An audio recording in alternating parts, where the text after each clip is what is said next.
कि एक बात बताई तो बताए देबू का लाइल बानी से नुरा लगावे देबू का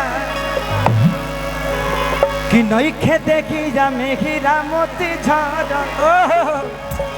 कि तब लफुआ सब पीछे बड़े पड़ो कि अपना पता में हमारा के आवे देबू का। साउंड दादा इधर आगे की मॉनिटर बिल्कुल बंद कर देते हैं आप, और पब्लिक सबसे ज़्यादा आगे। मुझे प्रॉब्लम होती है कि मुझे ना रिदम सुनाई देता है आगे और ना ही मेरी आवाज़ सुनाई देती है। आगे वाला चपराइठा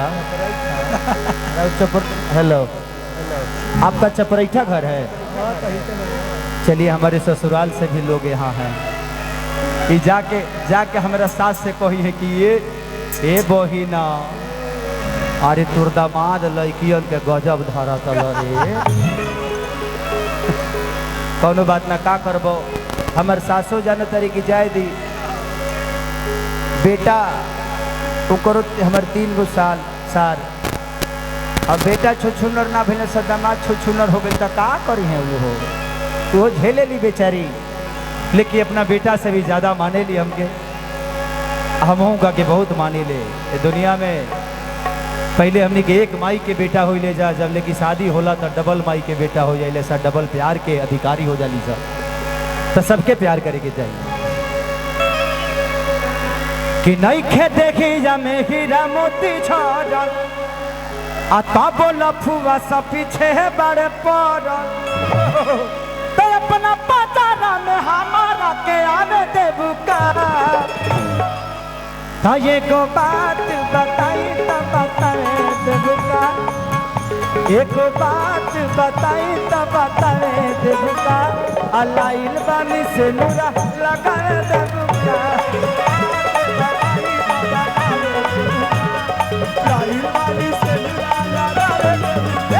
एक बात बताई तो बताए देबू का अलाइल बानी से।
पागल के तोहरो दिमाग हमें का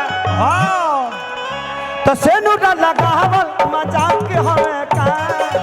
पागल के तोहरो दिमाग हमें का, पागल के तोहरो दिमाग हमें का, पागल के तोहरो दिमाग हमें।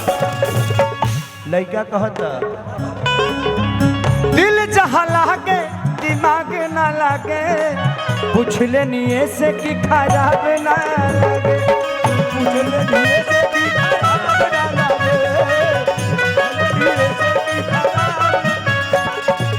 दिल जहाँ लागे दिमाग ना लागे, पूछ लेनिए से कि खराब ना लगे, पूछ लेनिए से कि खराब ना लगे,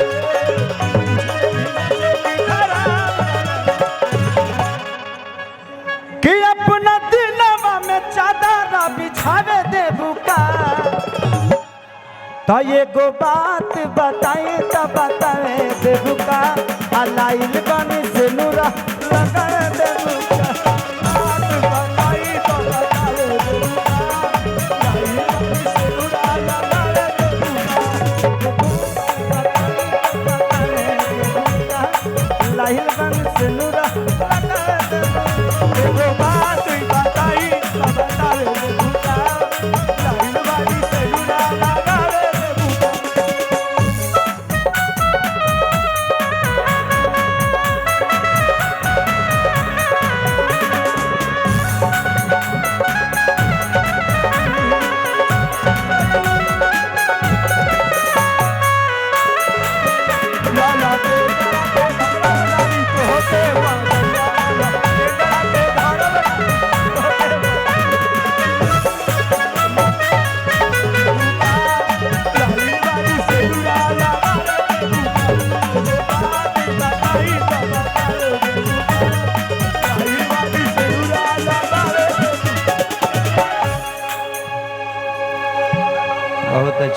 बहुत अच्छा फिट बॉडी।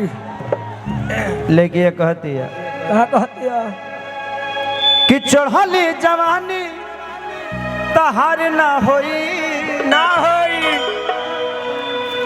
हमारा पमरता देखना ना गिलोई देखना ना गिलोई देखना ना लड़का कहता भले खेसारी बिहारी हुए हो भले खेसारी बिहारी हुए हो सगरी मजनुआ पभारी हुए सगरी मजनुआ पभारी हुए हो सगरी मजनुआ पभारी हुए हो ताया चाटवा के सेट संग गावे दे बुका ताया चाटवा के सेट संग गावे दे बुका एगो बात बताई त बताए दे बुका एगो बात बता